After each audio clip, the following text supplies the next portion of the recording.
The scandal around Donald Trump's donation to Florida Attorney General Pamela Bondi is heating up. The GOP denies, or I should say the GOP nominee denies he paid for Bondi's decision to forego prosecution in the Trump University investigation. The Orlando Sentinel cited new records in an article Tuesday that said Attorney General Bondi needs to be investigated in the, quote, Trump mess.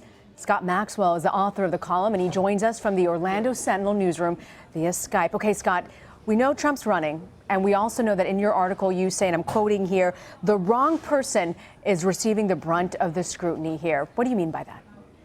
Well, I mean, I understand that the Trump train sort of rolls through from one scandal and crisis and outrageous statement to another. But the issue here is we have a prosecutor, the top prosecutor in the state of Florida, and the facts here are not unclear. The Sentinel ran a piece on September 14th of 2013 where Bondi's office said they were contemplating investigating Donald Trump's Trump University. Actually said they were reviewing a case. 3 days after our story ran, Trump gave her $25,000, and then the office's interest into that case disappeared. You go on, though, Scott, to say that you believe there needs to be an investigation, a federal investigation. You said the Florida bar said, no, we're not going to look at this. The state attorney in Leon County says we'll take a pass. The governor's office, the legislature all said no.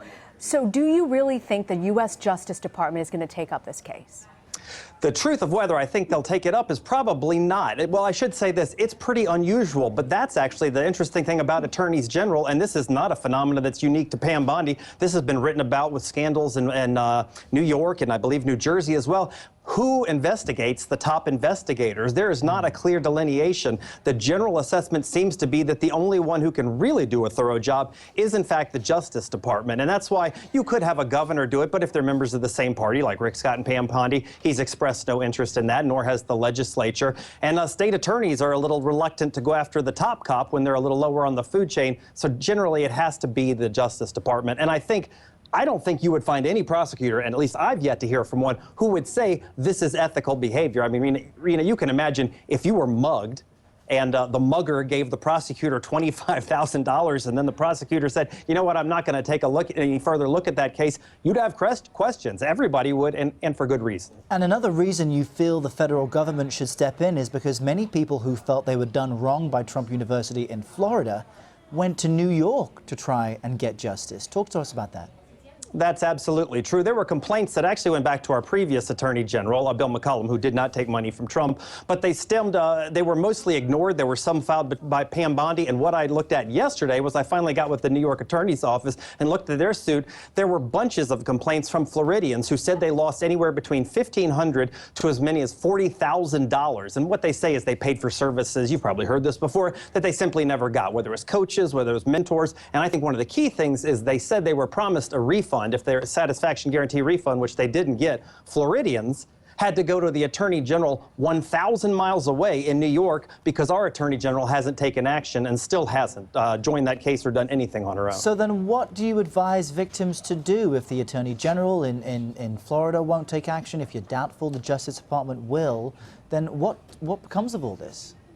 Yeah, that is frustrating. For people who feel like they were victimized, I think they need to continue to go to New York. And that is what their office said. They have right now 800 and some cases in Florida that could be covered by this. So for individual victims of this circumstance, you're going to need to look New York. Florida isn't interested. However, for people like myself and others who just don't think there's justice here, it would have to come from the Justice Department. Otherwise, the only hope is that Pam Bondi's term is gone in 2 years, or maybe she seems to be eyeing a possibility of getting a position with the Trump campaign. She's been very active for him ever since she got that donation. And she's been very active also during the convention. She got a very plum speaking assignment during that convention as well. I want to ask you, though, you watch the polls in Florida. We know that a Real Clear Politics polling average shows Trump and Clinton. They're pretty much neck and neck in Florida. Right. What I'm looking at, he's down by about 2 points overall. Do you think this scandal is enough to move the needle in Florida? I don't think so. I mean, I frankly think it is enough to move the needle on Pam Bondi, but she's not actually the one there. And frankly, when it comes to Donald Trump, there have been any number of issues or stories or controversies that would have totally derailed another candidate, but it just becomes a blip on the radar. And that's one of the reason I'm focused on this, and have been, I should mention, long before Donald Trump ever ran, because this issue, the sort of the Trump circus, will move on. Florida's still going to have this. So I think this probably won't single-handedly have much of an impact on the Trump campaign, that we're going to keep seeing things go back and forth until Election Day. And it's interesting, Scott, we did hear from Pam Bondi last night. She was on Fox News, and she essentially blamed Hillary Clinton for her name being dragged through the mud, and she said she's going to remain defiant. She said, quote, I'm quoting here, that she will not become collateral damage in a presidential campaign. What's your reaction to that? Is her career over, or does she continue on?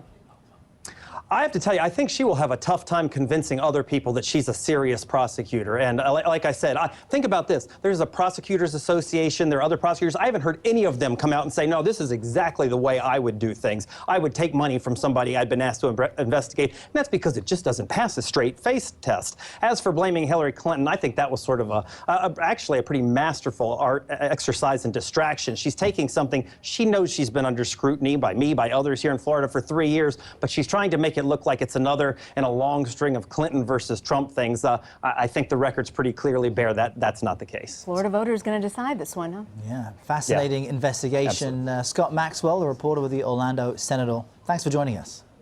Thank you.